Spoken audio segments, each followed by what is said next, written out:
just take a step back to where we were at the beginning of the year, right? The US economy was really, really strong coming into the beginning of the year, strong momentum, and then Trump comes along with the tariffs. So what we end up with is consumers, with businesses reacting to the tariffs, and we have a real slowdown in the US economy.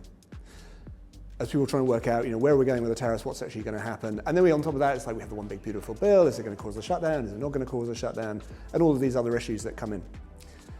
So what we saw was a slowdown during the summer, but now what we're getting is we've got the certainty of tariffs.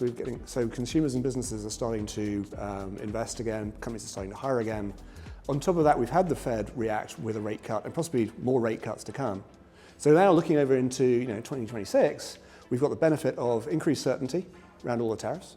We've got the stimulus effect from the one big beautiful bill cutting in, and we've also got the benefits from the interest rates, looser monetary policy. So all of these are going to sort of reinforcing each other, which is going to create a much stronger 2026 for the US economy, which is going to be good for earnings growth, which is going to be good for corporates and share prices.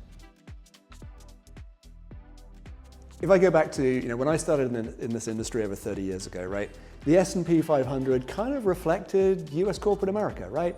If you looked at the largest companies, it was General Electric, it was Exxon, it was Procter & Gamble and Philip Morris, right? General companies that were diverse. You look at the S&P 500 today, it's Nvidia, it's Amazon, it's Microsoft, it's the rest of the Mag 7. It's not that they just make up a very large percentage of the S&P 500, but they're all correlated. And actually, when you look further down, getting on there for half of the S&P 500 is tech or quasi-tech related.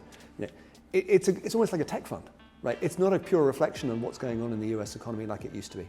So I think investors in the S&P 500, whether it's tracker funds or active funds that try and track the S&P 500, really need to understand that what they're getting today is very, very different to what it was 30 years ago. I mean, AI is fascinating, right? Everyone's got a view on it. But the question is it really going to deliver, and who's going to make money from it? Now, I think, look, it's a really interesting technology and it's going to get embedded in all sorts of things. But when you look at the staggering amounts of money that's been invested today, the hundreds and hundreds of billions of dollars, and then you think, okay, well, where are the revenues? Where are the profits that are going to support this?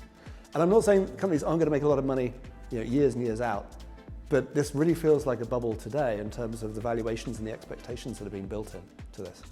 And unfortunately, going back to the S&P 500, a big part of the S&P 500's valuation today is built upon current expectations for AI. And if that pans out, well, that's great. But the risk is it doesn't. And that could be a real problem for the S&P 500 index. So there's always a danger in the US that everyone just concentrates on the very largest companies. And they forget, right, the US economy is not just 500 companies. There are thousands and thousands of really good companies. And just because the S&P 500 is like the big name benchmark that everyone concentrates on, then that's it. But mid and small caps contain some excellent companies as well. And I think it's important for investors to realize the US economy is very large. There's also a very large investment universe of companies to take advantage of. And it's not as though the small and mid caps are particularly small at all, right? I mean, we're still talking companies which are worth 5 billion, 10 billion, even $50 billion. So I think investors need to broaden their horizons and instead of concentrating just at the very largest companies in the US, need to have exposure across the US economy.